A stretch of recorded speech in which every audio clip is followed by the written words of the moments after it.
Assalamualaikum warahmatullahi wabarakatuh. My name is Deni Ceknasia. So here I wanna explain about verb. Verb is word that define the meaning of activities and condition or situation. Jadi verb ini adalah kata yang menunjukkan makna aktivitas dan kondisi. The example is, I forgot to tell you that mom will come next week. There are three verbs in this sentence. The first verb is forget to state the condition, whereas the rest tell and come indicates activity. Tell and come. Jadi terdapat 3 verb pada kalimat ini. Yang pertama adalah kata forget, menyatakan kondisi atau keadaan. Sedangkan sisanya itu adalah tell and come, menunjukkan aktivitas atau kegiatan. Types and example of verb. The first is dynamic and static verb. Dynamic verbs is verb that shows activity, so it's called action verb. The example, run, walk, sing, type, bring, and climb.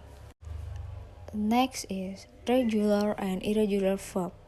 Regular verb is the verb that has a recurring sequence of verb to and verb to done by adding d and ed. Regular verb ini verb yang memiliki perubahan bentuk beraturan dalam verb 2 dan verb 3 dilakukan dengan menambahkan d and ed. You can see regular verb example in this table. The next is irregular verb. A irregular verb is any verb whose conjunction follows the typical pattern or one of the typical patterns of the language to which it belongs. A verb whose conjunction follows a different pattern is called an irregular verb. The example you can see at this table, verb 1, verb 2, and verb 3. Take, took, taken. Drive, drove, driven. Run, ran, run. Third is transitive and intransitive verb. Transitive verb, monotransitive verb atau berobjek tunggal. Example, she bought a book. The transitive verb atau berobjek ganda. The transitive verb are verb that can take 2 objects. The first object is called the indirect object because it is indirectly affected by the verb. The second object, it is called the direct object. Example, I gave her a present. In this example, the verb gave has 2 objects, namely her as an indirect object and a present as a direct object. So, intransitive verb. An intransitive verb is a verb that requires an object. Type verbs are grouped into 2, among other things, complete predication and incomplete predication. Complete predication occurs when the sequence of subject plus verb can already be understood in clear and thorough sense. Complete prediction ini terjadi ketika susunan subjek dan verb sudah dapat dipahami maknanya secara jelas dan menyeluruh. Incomplete prediction occurs when there is a formation of subject and verb, but its meaning isn't clearly and completely understood.